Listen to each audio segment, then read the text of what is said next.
بسم الله الرحمن الرحيم. يا أيها النبي اتق الله ولا تطع الكافرين والمنافقين إن الله كان عليما حكيما. واتبع ما يوحى إليك من ربك إن الله كان بما تعملون خبيرا. وتوكل على الله وكفى بالله وكيلا.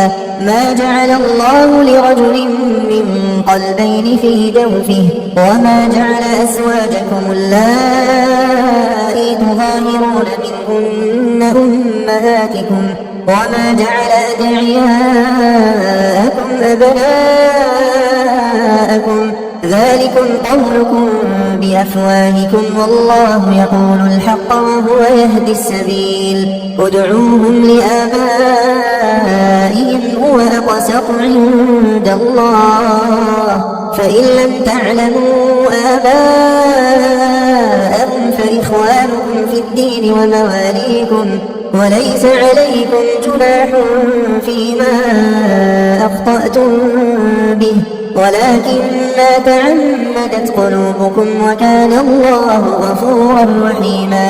النبي أولى بالمؤمنين من أنفسهم وأزواجه أمهاتهم وأولو الأرحام بعضهم أولى ببعض في كتاب الله من المؤمنين والمهاجرين إلا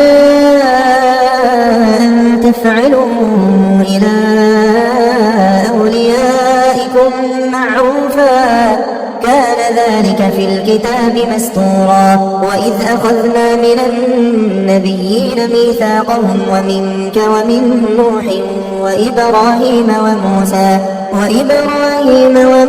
وعيسى بن مريم وأخذنا منهم ميثاقا غليظا ليسأل الصادقين عن صدقهم وأعد للكافرين عذابا أليما. يا أيها الذين آمنوا اذكروا نعمة الله عليكم إذ جاءتكم جنود فأرسلنا عليهم ريحا وجنودا لم تروها وكان الله بما تعملون بصيرا.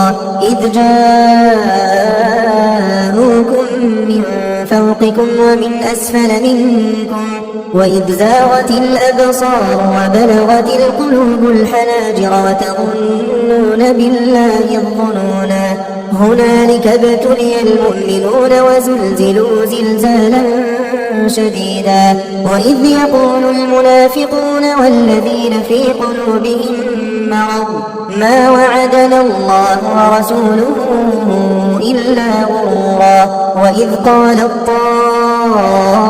طائفة منهم يا أهل يثرب لا مقام لكم فارجعوا ويستأذن فريق منهم النبي يقولون إن بيوتنا عورة وما هي بعورة إن يريدون إلا فرارا. ولو دخلت عليهم من أقطارها ثم سئلوا الفتنة لآتوها وما تلبثوا بها إلا يسيرا. ولقد كانوا عاهدوا الله من قبل لا يولون الأدبار وكان عهد الله مسؤولا. قل لن ينفعكم الفرار إن فررتم من الموت أو القتل وإذا لا تمتعون إلا قليلا. قل من ذا الذي يعصمكم من الله إن أراد بكم سوءا أو أراد بكم رحمة ولا يجدون لهم من دون الله وليا ولا نصيرا. قد يعلم الله المعوقين منكم والقائلين لإخوانهم هلم إلينا ولا يأتون البأس إلا قليلا. أشحة عليكم فإذا جاء الخوف رأيتهم ينظرون إليك تدور أعينهم كالذي يغشى عليه من الموت فإذا ذهب الخوف سلقوكم بألسنة حداد أشحة على الخير أولئك لم يؤمنوا فأحبط الله أعمالهم وكان ذلك على الله يسيرا يحسبون الأحزاب لم يذهبوا وإن يأتي الأحزاب يودوا لو أنهم بادون في الأعراب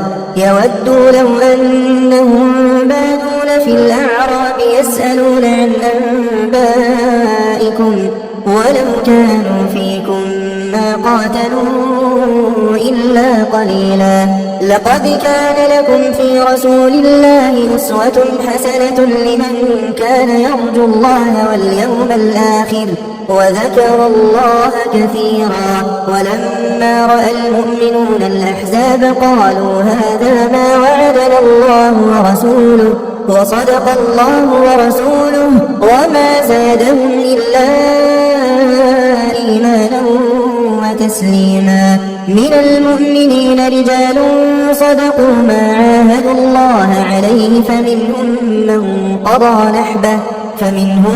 من قضى نحبه ومنهم من ينتظر وما بدلوا تبديلا ليجزي الله الصادقين بصدقهم ويعذب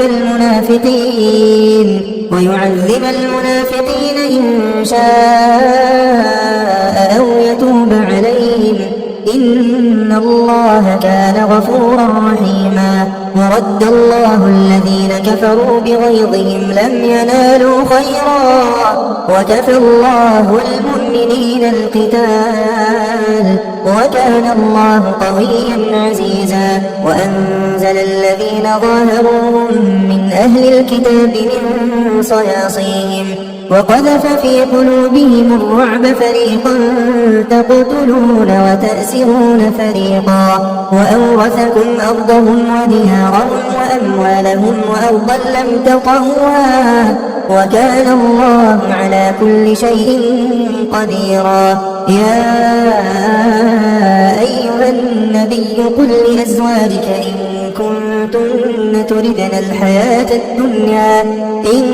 كنتن تردن الحياة الدنيا وزينتها فتعالين أمتعكن وأسرحكن سراحا جميلا وإن كنتن تردن الله ورسوله والدار الآخرة فإن الله أعد للمحسنات منكن أجرا عظيما يا نساء النبي من يأت منكن بفاحشة مبينة يضاعف لها العذاب ضعفين وكان ذلك على الله يسيرا ومن يقنت منكن لله ورسوله وتعمل صالحا نؤتها أجرها مرتين وأعتدنا لها رزقا كريما يا نساء النبي لستن كأحد من النساء إن اتقيتن فلا تخضعن بالقول فيطمع الذي في قلبه مرض وقلن قولا معروفا وقرن في بيوتكن ولا تبرجن تبرج الجاهلية الأولى وأقمنا الصلاة وآتينا الزكاة وأطعنا الله ورسوله إنما يريد الله ليذهب عنكم الرجس أهل البيت ويطهركم تطهيرا واذكرن ما يتلى في بيوتكن من آيات الله والحكمة إن الله كان لطيفا خبيرا إن المسلمين والمسلمات والمؤمنين والمؤمنات والقانتين والقانتات والصادقين والصادقات والصابرين والصابرات والخاشعين والخاشعات والمتصدقين والمتصدقات والصائمين والصائمات والحافظين فروجهم والحافظات والذاكرين الله كثيرا والذاكرات أعد الله لهم مغفرة وأجرا عظيما. وما كان لمؤمن ولا مؤمنة إذا قضى الله ورسوله أمرا أن يكون لهم الخيرة من أمرهم ومن يعص الله ورسوله فقد ضل ضلالا مبينا. وإذ تقول للذي أنعم الله عليه وأنعمت عليه أمسك عليك زوجك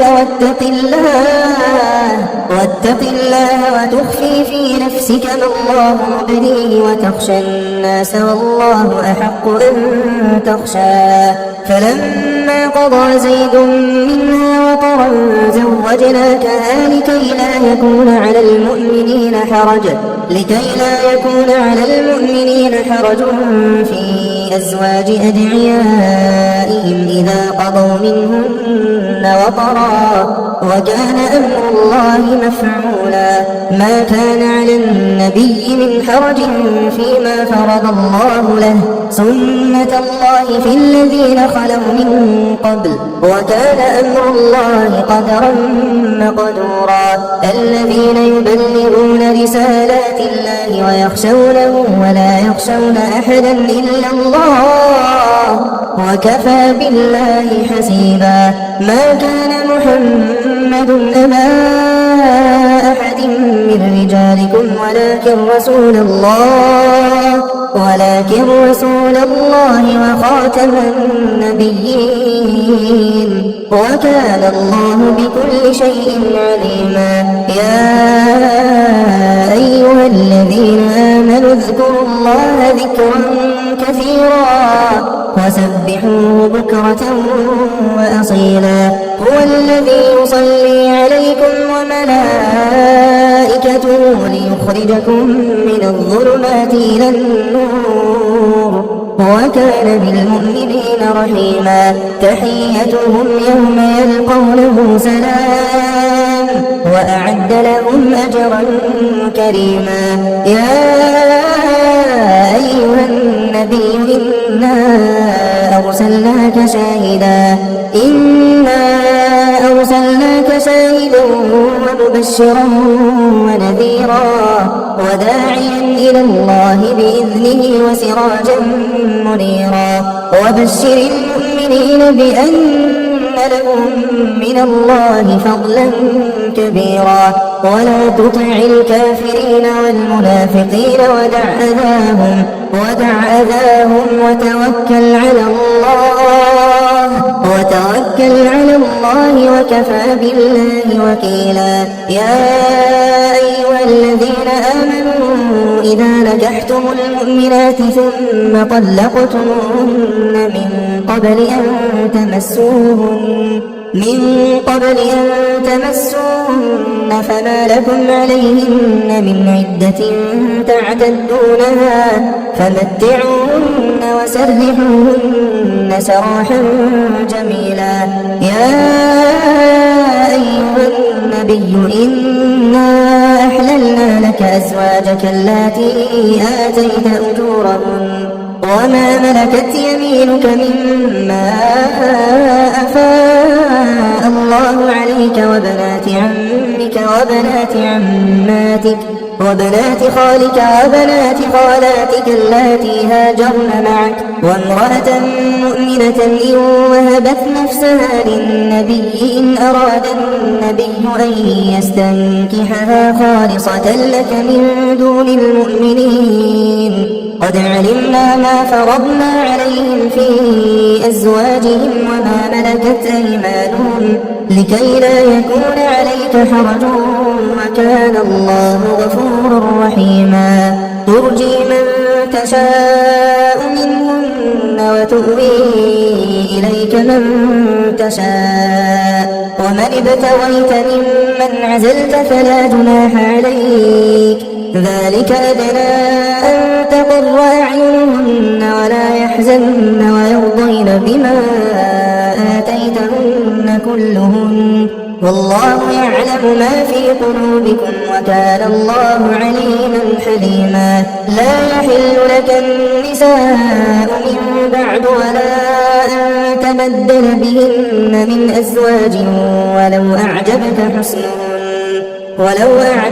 حسنهن إلا ما ملكت يمينك وكان الله على كل شيء رقيبا. يا أيها الذين آمنوا لا تدخلوا بيوت النبي إلا أن يؤذن لكم إلى طعام غير ناظرين إناه ولكن إذا دعيتم فادخلوا فإذا طعمتم فانتشروا ولا مستأنسين لحديث إن ذلكم كان يؤذي النبي فيستحيي منكم والله لا يستحيي من الحق. وإذا سألتموهن متاعا فاسألوهن من وراء حجاب ذلكم أطهر لقلوبكم وقلوبهن.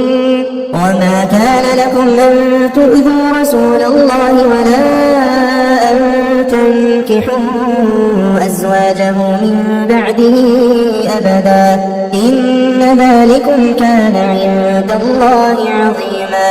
إن تبدوا شيئا أو تخفوه فإن الله كان بكل شيء عليما. لا جناح عليهن في آبائهن ولا إخوانهن ولا أبناء إخوانهن ولا أبناء أخواتهن ولا نسائهن ولا ما ملكت أيمانهن واتقين الله إن الله كان على كل شيء شهيدا. إن الله وملائكته يصلون على النبي يا أيها الذين آمنوا صلوا عليه وسلموا تسليما. إن الذين يؤذون الله ورسوله لعنهم الله في الدنيا والآخرة وأعد لهم عذابا مهينا. والذين يؤذون المؤمنين والمؤمنات بغير ما اكتسبوا فقد احتملوا بهتانا وإثما مبينا. يا أيها النبي قل لأزواجك وبناتك ونساء المؤمنين يدنين عليهن من جلابيبهن ذلك أدنى أن يعرفن فلا يؤذين وكان الله غفورا رحيما.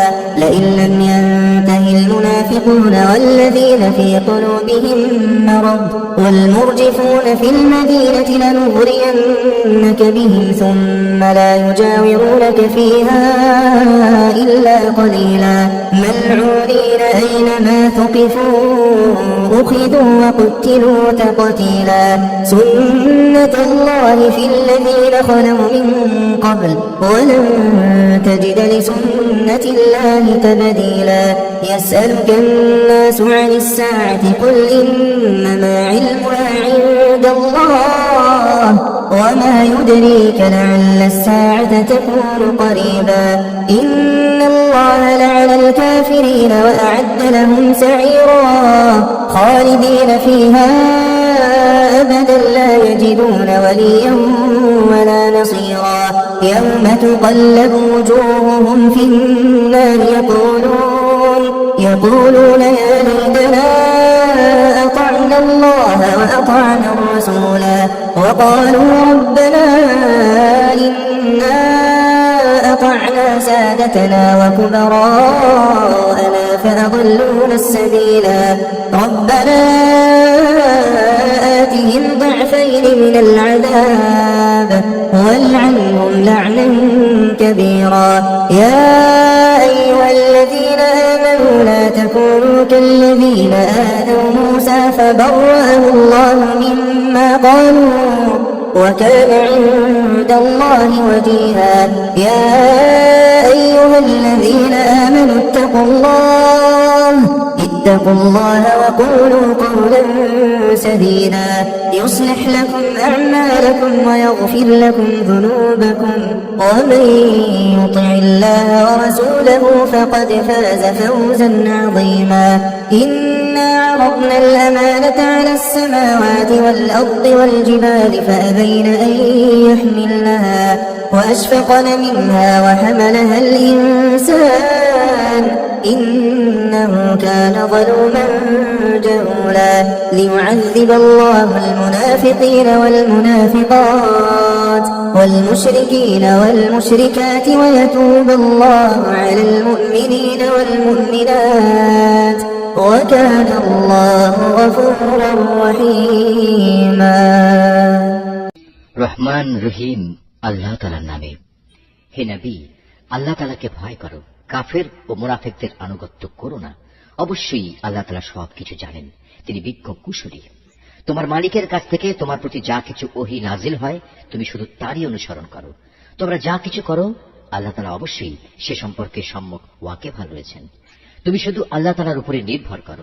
চূড়ান্ত কর্ম বিধায়ক হিসেবে আল্লাহ তাআলাই তোমার জন্য যথেষ্ট। হে মানুষ, আল্লাহ তাআলা কোন মানুষের জন্য তার বুকে দুটো অন্তর পয়দা করেননি। না তিনি তোমাদের স্ত্রীদের, যাদের সাথে তোমরা তোমাদের মায়েদের তুলনা করে জিহার করো, তাদের সত্যি সত্যি তোমাদের মা বানিয়ে দিয়েছেন। একইভাবে তিনি তোমাদের পালক পুত্রকেও তোমাদের পুত্র বানিয়ে দেননি। আসলে তোমাদের এগুলো হচ্ছে নিছক তোমাদের মুখেরই কথা। সত্য কথা তো আল্লাহ তাআলাই বলেন এবং তিনি তোমাদের পথ প্রদর্শন করেন। হে ঈমানদাররা, তোমরা তাদের পালক পুত্রদের আসল পিতার পরিচয় ডাকো, এটাই আল্লাহ তাআলার দৃষ্টিতে অধিক ন্যায়সঙ্গত। যদি তোমরা তাদের পিতা কারা সে পরিচয় না জানো, তাহলে তাদের মনে করতে হবে তারা তোমাদের দ্বীনী ভাই ও বন্ধু। এ ব্যাপারে আগে যদি তোমাদের কোনো ভুল হয়ে থাকে তাহলে তাতে তোমাদের জন্য কোনো গুনাহ নেই। তবে যদি কেউ ইচ্ছা করে এমন কিছু করে তাহলে সে গুনাহগার হবে। নিঃসন্দেহে আল্লাহ তাআলা পরম ক্ষমাশীল ও দয়ালু। আল্লাহর নবী মুমিনদের কাছে তাদের নিজেদের চাইতে বেশি প্রিয় এবং নবীর স্ত্রীরা হচ্ছে তাদের মা সমান। কিন্তু আল্লাহর কিতাব অনুযায়ী যারা আত্মীয় স্বজন তারা সব মুমিন মুহাজির ব্যক্তি চাইতে একজন আরেকজনের বেশি নিকটতর। অবশ্য তোমরা যদি তোমাদের বন্ধু বান্ধবের সাথে কিছু সদাচরণ করতে চাও, এসব কথা আল্লাহ তাআলার কিতাবে লিপিবদ্ধ রয়েছে। হে নবী, স্মরণ করো যখন আমি নবী রাসূলদের কাছ থেকে আমার বিধান পৌঁছে দেওয়ার প্রতিশ্রুতি নিয়েছিলাম তোমার কাছ থেকে, নূহ, ইব্রাহিম, মুসা এবং মারিয়াম পুত্র ঈসার কাছ থেকেও। এদের কাছ থেকে আমি দিন পৌঁছানোর পাকা পোক্ত ওয়াদা নিয়েছিলাম, যাতে করে তাদের মালিক কিয়ামতের দিন এসব সত্যবাদীদের তাদের সত্যবাদিতা সম্পর্কে জিজ্ঞেস করতে পারেন। আল্লাহ তাআলা কাফেরদের জন্য পীড়াদায়ক আযাব প্রস্তুত করে রেখেছেন। হে মানুষ, তোমরা যারা ঈমান এনেছ, তোমরা নিজেদের উপর আল্লাহ তাআলার সে অনুগ্রহের কথা স্মরণ করো যখন শত্রু সৈন্য তোমাদের উপর ঝাঁপিয়ে পড়ছিল, অতঃপর আমি তাদের উপর এক প্রচন্ড হাওয়া প্রেরণ করেছি এবং তাদের কাছে পাঠিয়েছি এমন সব সৈন্য যাদের তোমরা দেখতে পাওনি। তোমরা তখন যা কিছু করছিলে আল্লাহ তাআলা অবশ্যই তা দেখছিলেন। যখন তারা তোমাদের উপর থেকে তোমাদের নিজ থেকে তোমাদের উপর হামলা করার জন্য আসছিল, তখন ভয়ে তোমাদের চক্ষু বিস্ফোরিত হয়ে পড়েছিল, প্রাণ হয়ে পড়েছিল কণ্ঠাগত, এবং আল্লাহর সাহায্যের বিলম্ব দেখে তোমরা আল্লাহ তাআলা সম্পর্কে নানা রকমের ধারণা করতে লাগলে। সে বিশেষ সময়ে ঈমানদাররা চরমভাবে পরীক্ষিত এবং তারা মারাত্মকভাবে কম্পিত হয়ে পড়েছিল। সে সময় মুনাফিক এবং যাদের মনে সন্দেহ ব্যাধি ছিল তারা বলতে লাগলো, আল্লাহ তাআলা ও তার রাসূল আমাদের সাথে যে ওয়াদা করেছেন তা মূলত প্রতারণা বই কিছুই ছিল না। বিশেষ করে যখন তাদের একটি দল এসে বলল, হে ইয়াসরিবের অধিবাসীরা, আজ শত্রু বাহিনীর সামনে তোমাদের দাঁড়াবার মতো কোনো জায়গা নেই, অতএব তোমরা ফিরে যাও। এমনকি তাদের একাংশ তোমার কাছে এই বলে অনুমতিও চাইছিল যে আমাদের বাড়ি ঘরগুলো সবই অরক্ষিত রয়েছে, তাই আমরা ফিরে যেতে চাই। অথচ আল্লাহ তাআলা জানেন তা অরক্ষিত ছিল না। আসলে ময়দান থেকে এরা পালাতে চেয়েছিল। যদি শত্রু দল নগরীর চারপাশ থেকে ওদের ভেতর প্রবেশ করত এবং যারা মুনাফিক তাদের যদি বিদ্রোহের ফিতনা খাড়া করার জন্য বলতো, তবে তারা নির্দ্বিধায় তাও মেনে নিত। এ ব্যাপারে তারা মোটেই বিলম্ব করত না। অথচ এ লোকেরাই ইতিপূর্বে আল্লাহ তাআলার সাথে ওয়াদা করেছিল তারা কখনো ময়দান থেকে পৃষ্ঠ প্রদর্শন করবে না। তাদের জানা উচিত ছিল আল্লাহ তাআলার সাথে করা ওয়াদা সম্পর্কে অবশ্যই তাদের জিজ্ঞাসাবাদ করা হবে। হে নবী, এদের তুমি বলো, যদি তোমরা মৃত্যুর ভয়ে পালাতে চাও অথবা কেউ তোমাদের হত্যা করবে এ কারণে পালাতে চাও, তাহলে এই পালানো তোমাদের কোনোই উপকার দেবে না। আর যদি কোন রকম পালিয়ে যেতে সক্ষম হও, তাহলেও তো সামান্য কয়দিনের উপকারই ভোগ করতে দেয়া হবে মাত্র। হে নবী, যদি আল্লাহ তাআলা তোমাদের কোনো অমঙ্গল করতে চান অথবা চান তোমাদের কোনো মঙ্গল করতে, তাহলে এই উভয় অবস্থায় তুমি বলো, এমন কি আছে যে তোমাদের আল্লাহ তাআলার সিদ্ধান্ত থেকে বাঁচাতে পারবে? আল্লাহ তাআলা ব্যতি রেখে এরা সেদিন না পাবে কোনো অভিভাবক, না পাবে কোনো সাহায্যকারী। অবশ্যই আল্লাহ তাআলা তোমাদের মধ্যকার সেসব মুনাফিক লোকদের চেনেন, যারা অন্যদের যুদ্ধে অংশগ্রহণ করা থেকে বাধা দেয় এবং তাদের ভাই বন্ধুদের বলে, তোমরা আমাদের কাছে এসে যাও। আসলে ওদের অল্প সংখ্যক লোকই যুদ্ধে অংশগ্রহণ করে। যে কয়জন এসেছে তারা তোমাদের বিজয়ের উপর কুণ্ঠিত থাকে। অতঃপর যখন তোমাদের উপর কোনো বিপদ আসে, তখন তুমি তাদের দেখবে তারা চক্ষু উল্টিয়ে তোমার দিকে এমন ভাবে তাকাচ্ছে যেন কোনো ব্যক্তির উপর মৃত্যু এসে হাজির হয়েছে। কিন্তু যখন তোমরা বিজয় লাভ করো, তখন এরাই গনিমতের সম্পদের উপর লোভী হয়ে তোমাদের সাথে বাকচাতুরি শুরু করে। আসলে এই লোকগুলো কিন্তু কখনো ঈমান আনেনি। আল্লাহ তাআলা তাই ওদের সব কাজই বিনষ্ট করে দিয়েছেন। আর এই কাজটা তো আল্লাহ তাআলার জন্য অত্যন্ত সহজ। অবরোধ প্রত্যাহার সত্ত্বেও এরা মনে করে এখনো শত্রু বাহিনী চলে যায়নি এবং শত্রুপক্ষ যদি আবার এসে চড়াও হয়, তখন এরা মনে করবে কত ভালো হতো যদি তারা মরুভূমির বেদুইনদের সাথে ওখানেই থেকে যেতে পারত এবং সেখানে বসেই তোমাদের খবর নিতে পারত যে ফিরে আসা নিরাপদ কিনা। যদিও এরা এখনো তোমাদের মাঝে আছে, কিন্তু এরা খুব কম লোকই যুদ্ধে অংশগ্রহণ করবে। হে মুসলমানরা, তোমাদের জন্য অবশ্যই আল্লাহর রাসূলের জীবনের মাঝে অনুকরণযোগ্য উত্তম আদর্শ রয়েছে। আদর্শ রয়েছে এমন প্রতিটি ব্যক্তির জন্য যে আল্লাহ তাআলার সাক্ষাৎ পেতে আগ্রহী এবং যে পরকালের মুক্তির আশা করে। সর্বোপরি যে বেশি পরিমাণে আল্লাহ তাআলাকে স্মরণ করে। খাঁটি ঈমানদাররা যখন শত্রু বাহিনী দেখল, তখন তারা বলে উঠল, এ তো হচ্ছে তাই যার ওয়াদা আল্লাহ তাআলা ও তার রাসূল আমাদের কাছে আগেই করেছিলেন। আল্লাহ তাআলা ও তার রাসূল অবশ্যই সত্য কথা বলেছেন। এই ঘটনার ফলে তাদের ঈমান ও আনুগত্যের পরিমাণ আরো বৃদ্ধি পেল। ঈমানদারদের মাঝে কিছু লোক তো এমন রয়েছে যারা আল্লাহ তাআলার সাথে জীবন বাজির যে ওয়াদা করেছিল তা সত্য প্রমাণ করল। তাদের কিছু সংখ্যক মানুষ তো নিজের কোরবানি পূর্ণ করে শাহাদাত লাভ করল, আর কেউ এখনো শাহাদাতের অপেক্ষায় আছে। তারা তাদের আসল লক্ষ্য কখনো পরিবর্তন করেনি। যুদ্ধ তো এজন্যই যে এতে করে সত্যবাদীদের আল্লাহ তাআলা তাদের সত্যবাদিতার পুরস্কার দেবেন, আর মুনাফিকদের তিনি চাইলে শাস্তি দেবেন কিংবা তিনি তাদের উপর ক্ষমা পরবশ হবেন। নিঃসন্দেহে আল্লাহ তাআলা ক্ষমাশীল ও পরম দয়ালু। আল্লাহ তাআলা কাফেরদের তাদের যাবতীয় ক্রোধ সহ এমনই মদিনা থেকে ফিরিয়ে দিলেন। এ অভিযানে তারা কোনো কল্যাণী লাভ করতে পারেনি। আল্লাহ তাআলাই এই যুদ্ধে মুমিনদের জন্য যথেষ্ট প্রমাণিত হলেন। মূলত আল্লাহ তাআলা প্রবল শক্তিমান ও পরাক্রমশালী। এই যুদ্ধে যারা হামলাকারী ছিল, আহলে কিতাবদের মধ্যে যারা তাদের সাহায্য করেছে, আল্লাহ তাআলা তাদেরও দুর্গ থেকে অবতরণ করালেন এবং তাদের অন্তরে মুসলমানদের সম্পর্কে এমন ভীতির সঞ্চার করালেন যে আজ তোমরা তাদের এক দলকে হত্যা করছো, আরেক দলকে বন্দী করছো। তিনি তোমাদের তাদের জমিন, বাড়িঘর ও সহায় সম্পত্তির উত্তরাধিকারী বানিয়ে দিলেন। আল্লাহ তাআলা এর ফলে তোমাদের এমন সব ভূখণ্ডের অধিকারী বানিয়ে দিলেন যেখানে তোমরা এখনো কোনো সামরিক অভিযান পরিচালনাই করনি। সত্যি আল্লাহ তাআলা সর্ববিষয়ের উপর একক ক্ষমতাবান। হে নবী, তুমি তোমার স্ত্রীদের বলো, তোমরা যদি পার্থিব জীবন ও তার ভোগ বিলাস কামনা করো, তাহলে এসো, আমি তোমাদের তার কিছু অংশ দিয়ে দেই এবং সৌজন্যের সাথে তোমাদের বিদায় করে দেই। আর যদি তোমরা আল্লাহ তাআলা, তার রাসূল ও পরকাল কামনা করো, তাহলে জেনে রেখো, তোমাদের মধ্যে যারা সৎ কর্মশীল, আল্লাহ তাআলা তাদের জন্য মহা পুরস্কার প্রস্তুত করে রেখেছেন। হে নবী পত্নীরা, তোমাদের মধ্যে যারা খোলাখুলি কোনো অশ্লীল কাজ করবে, তাহলে তার শাস্তি দ্বিগুণ করে দেয়া হবে। আর এই কাজ আল্লাহ তাআলার জন্য অত্যন্ত সহজ। তোমাদের মধ্যে যারা আল্লাহ তাআলা ও তার রাসূলের আনুগত্য করবে, এর সাথে সে নেক কাজও করবে, আমি তাকে দুবার তার কাজের পুরস্কার দান করব। আমি পরকালে তার জন্য সম্মানজনক রিজিক প্রস্তুত করে রেখেছি। হে নবী পত্নীরা, তোমরা অন্য নারীদের মতো সাধারণ নারী নও। যদি তোমরা সত্যিই আল্লাহ তাআলাকে ভয় করো, তাহলে অন্য পুরুষদের সাথে কথা বলার সময় কোমলতা অবলম্বন করো না। যদি এমন করো, তাহলে যার অন্তরে কোনো ব্যাধি আছে সে তোমার ব্যাপারে প্রলুব্ধ হয়ে পড়বে। তবে তোমরা সর্বদাই নিয়ম মাফিক কথাবার্তা বলবে। তোমরা ঘরে অবস্থান করবে। পূর্বেকার জাহিলিয়াতের জামানার মতো নিজেদের প্রদর্শনী করে বেড়াবে না।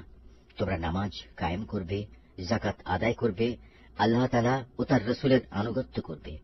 হে নবী পরিবার, আল্লাহ তাআলা মূলত এসব কিছুর মাধ্যমে তোমাদের মাঝ থেকে সব ধরনের অপবিত্রতা দূর করে তোমাদের পাক সাফ করে দিতে চান।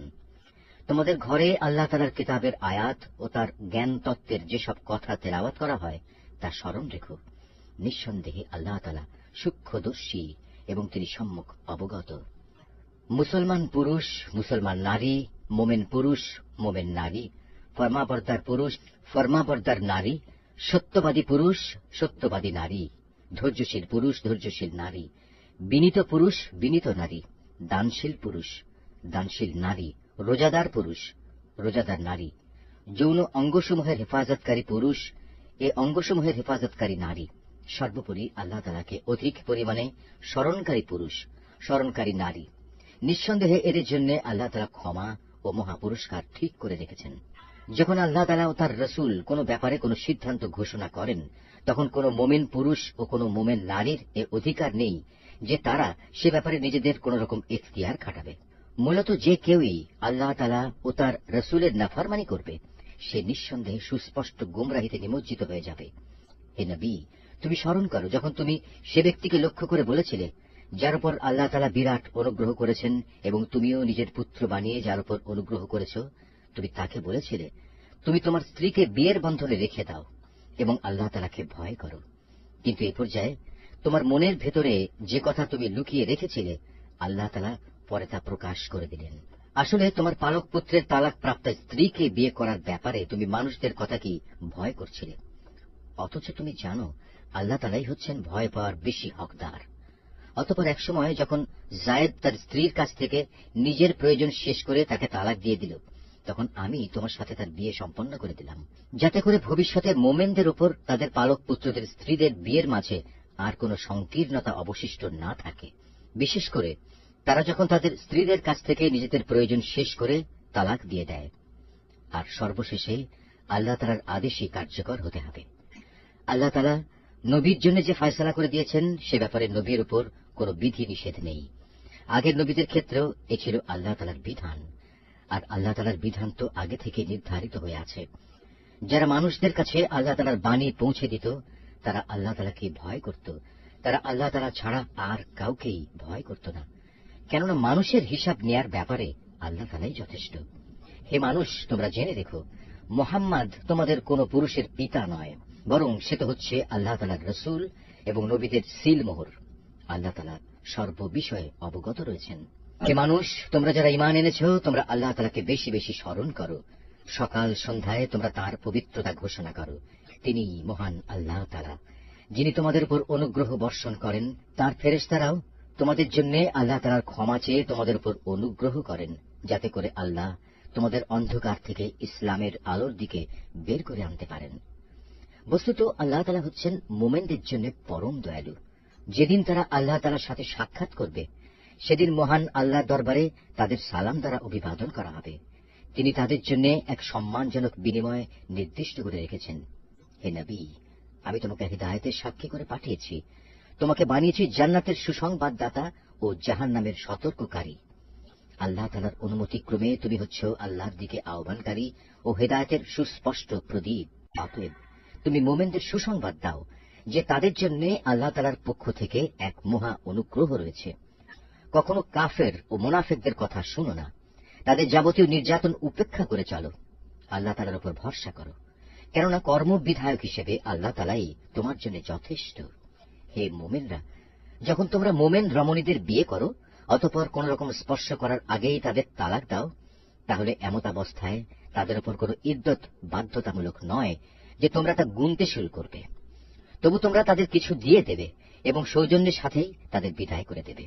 হে নবী, আমি তোমার জন্য সেসব স্ত্রীদের হালাল করেছি যাদের তুমি যথার্থ মোহর আদায় করে দিয়েছ।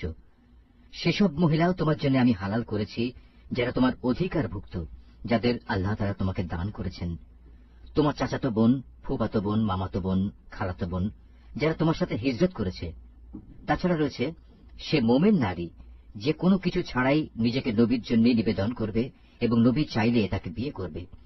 এ বিশেষ অনুমতি শুধু তোমার জন্য, অন্য মোমেনদের জন্য নয়। সাধারণ মোমেনদের স্ত্রী ও অধিকারভুক্ত দাসীদের ব্যাপারে আমি তাদের উপর যে বিধি বিধান নির্ধারণ করেছি তা অবশ্য আমি ভালো করে জানি। তোমার ব্যাপারে এই সুবিধা আমি এজন্যই দিয়েছি যেন তোমার উপর কোনো ধরনের সংকীর্ণতা না থাকে। আল্লাহ তাআলা ক্ষমাশীল ও পরম দয়ালু। তোমার জন্য আরেকটি অতিরিক্ত সুবিধা এই যে তুমি ইচ্ছে করলে তাদের মধ্যে থেকে কাউকে নিজের কাছ থেকে দূরে রাখতে পারো, আবার যাকে ইচ্ছা তাকে নিজের কাছেও রাখতে পারো। যাকে তুমি দূরে রেখেছ তাকে যদি পুনরায় তুমি নিজের কাছে রাখতে চাও, তাতেও তোমার কোনো গুনাহ নেই। এই বিশেষ সুযোগ তোমাকে এজন্যই দেওয়া হয়েছে যেন এতে করে ওদের চক্ষু শীতল থাকে, তারা অযথা দুঃখ না পায়, এবং তুমি ওদের যা দেবে তাতেই যেন ওরা সবাই সন্তুষ্ট থাকতে পারে। তোমাদের মনে যা কিছু আছে আল্লাহ তাআলা তা ভালো করেই জানেন। আল্লাহ তাআলা সর্বজ্ঞ ও পরম সহনশীল। হে নবী, এর বাইরে তোমার জন্য বৈধ নয় যে তুমি তোমার বর্তমান স্ত্রীদের বদলে অন্য নারীদের স্ত্রী রূপে নেবে, যদিও সেসব নারীর সৌন্দর্য তোমাকে আকৃষ্ট করে। অবশ্য তোমার অধিকারভুক্ত দাসীরা এই বিধি নিষেধের ব্যতিক্রম। স্মরণ রাখবে, আল্লাহ তাআলা সব কিছুর উপর তীক্ষ্ণ দৃষ্টি রাখেন। হে মানুষ, তোমরা যারা ঈমান এনেছ, তোমরা নবীর ঘরে প্রবেশ করো না। অবশ্য যখন তোমাদের খাওয়ার জন্য আসার অনুমতি দেয়া হয়, তাহলে সে অবস্থায় এমন সময় পর্যন্ত অপেক্ষা করে প্রবেশ করো যাতে তোমাদের খাওয়ার জন্য অপেক্ষা করতে না হয়। কিন্তু কখনো যদি তোমাদের ডাকা হয় তাহলে সময় মতোই প্রবেশ করো। অতঃপর যখন খাবার গ্রহণ শেষ করে ফেলবে তখন সাথে সাথে সেখান থেকে চলে যেও, এবং সেখানে কোনো অর্থহীন কথাবার্তায় নিমগ্ন হইও না। তোমাদের এই বিষয়টি নবীকে কষ্ট দেয়। সে তোমাদের একথা বলতে লজ্জাবোধ করে, কিন্তু আল্লাহ তাআলা সত্য বলতে মোটেই লজ্জাবোধ করেন না। হ্যাঁ, তোমাদের যদি নবী পত্নীদের কাছ থেকে কিছু চাইতে হয় তাহলে পর্দার আড়াল থেকে চেয়ে নিও। এটা তোমাদের ও তাদের অন্তরকে পাক সাফ রাখার জন্য অধিকতর উপযোগী।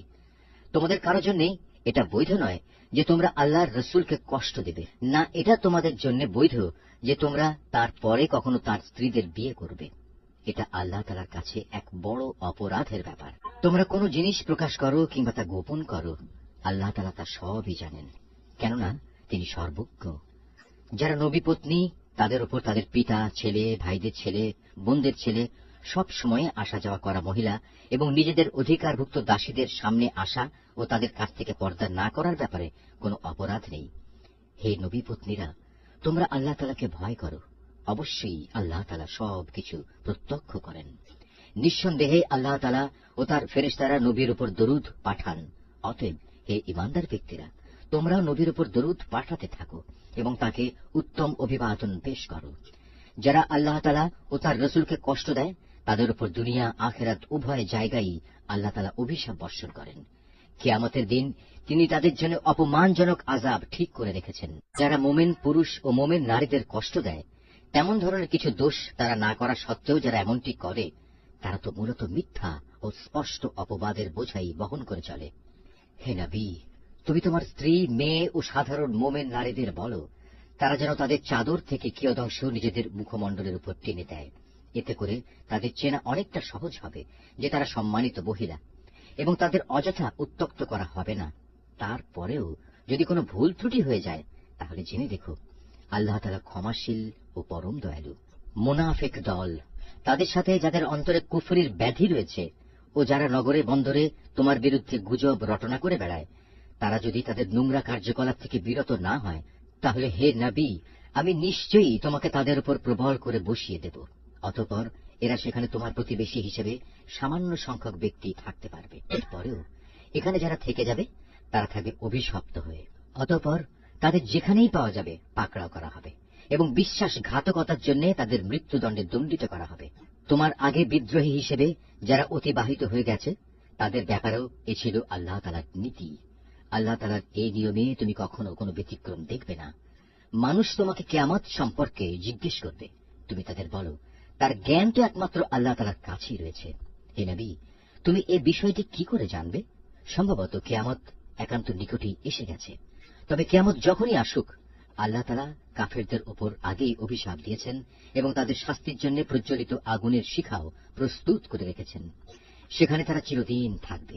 সেখান থেকে বেরিয়ে আসার ব্যাপারে তারা কোনো রকম অভিভাবক ও সাহায্যকারী পাবে না। সেদিন তাদের চেহারাসমূহ ওলট পালট করে প্রজ্বলিত আগুনে রাখা হবে। সেদিন তারা আফসোস করে বলবে, হায়, কত ভালো হতো যদি আমরা আল্লাহ তাআলা ও রসুলের আনুগত্য করে আসতাম। তারা সেদিন আরো বলবে, হে আমাদের মালিক, দুনিয়ার জীবনে আমরা আমাদের নেতা ও বড়দের কথাই মেনে চলেছি, তারাই আমাদের তোমার পথ থেকে গোমরাহ করেছে। হে আমাদের মালিক, ওদের তুমি আজ দ্বিগুণ পরিমাণ শাস্তি দাও এবং তাদের উপর বড় রকমের অভিশাপ পাঠাও। হে ঈমানদার ব্যক্তিরা, তোমরা তাদের মতো হয়েও না যারা অর্থহীন অপবাদ দিয়ে মূসাকে কষ্ট দিয়েছে। আল্লাহ তাআলা তাকে সেসব কিছু থেকে নির্দোষ প্রমাণিত করলেন যা তারা তার বিরুদ্ধে রটনা করেছে। সে ছিল আল্লাহ তাআলার দৃষ্টিতে বড় মর্যাদাবান ব্যক্তি। হে ঈমানদার ব্যক্তিরা, তোমরা আল্লাহ তাআলাকে ভয় করো এবং সর্বদা সত্য কথা বলো, তাহলে তিনি তোমাদের জীবনের কর্মকাণ্ড শুধরে দেবেন এবং তোমাদের গুনাহ খাতা মাফ করে দেবেন। যে কোনো ব্যক্তি আল্লাহ তাআলা ও তার রাসূলের আনুগত্য করবে সে অবশ্যই এক মহা সাফল্য লাভ করবে। অবশ্যই আমি কোরআনের এই আমানত একসময় আসমানসমূহ, পৃথিবী ও পর্বতমালার সামনে পেশ করেছিলাম। তারা সবাই একে বহন করতে অস্বীকৃতি জ্ঞাপন করল। সবাই এতে ভীত হয়ে গেল। অবশেষে মানুষই তা বহন করে নিল। এতে সন্দেহ নেই সে মানুষ একান্ত জালেম ও এ আমানত বহন করার পরিণাম সম্পর্কে একান্তই অজ্ঞ। আল্লাহ তাআলা মুনাফিক পুরুষ, মুনাফিক নারী, মুশরিক পুরুষ, মুশরিক নারীদের এই আমানতের দায়িত্বে অবহেলার জন্য কঠোর শাস্তি দেবেন এবং মোমেন পুরুষ ও মোমেন নারীদের উপর আমানতের দায়িত্ব পালনে ভুল ত্রুটির জন্য ক্ষমা পরবশ হবেন। নিঃসন্দেহে আল্লাহ তাআলা একান্ত ক্ষমাশীল